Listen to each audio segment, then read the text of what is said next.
Hello, I'm Georgie and this BBC Learning English video is all about phrasal verbs for technology. So, switch on your brains and let's get into it.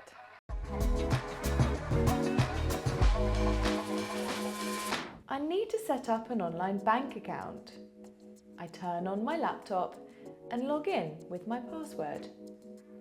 I go to the bank website and click Sign Up. I scroll through the terms and conditions to make sure I understand what I'm signing up for.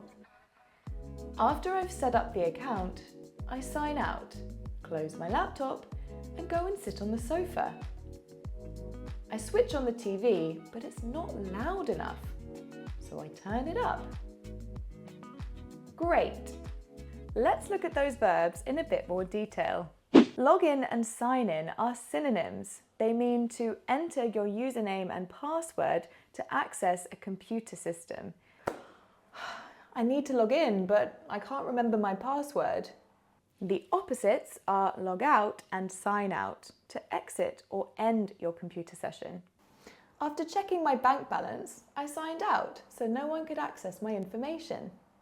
Sign up means register or create an account for a service or website. Ugh, I need to stop signing up to so many marketing emails. My inbox is full of them. Scroll through something is this action.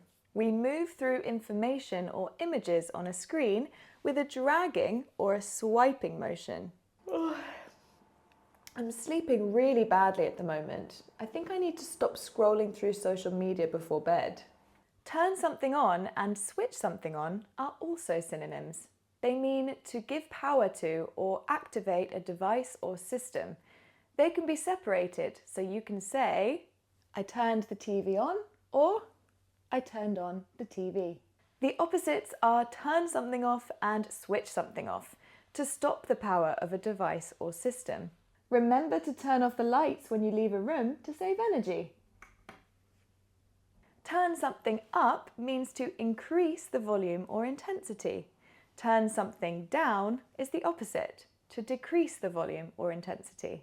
I usually turn down the brightness of my screens a few hours before bed. It's better for your eyes.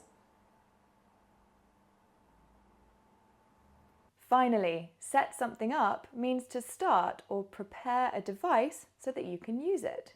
I just got a new phone, but I need to set it up before I can use it. Remember, don't freak out and stop scrolling through social media. Instead, work on your phrasal verbs with the free worksheet on the website. See you next time.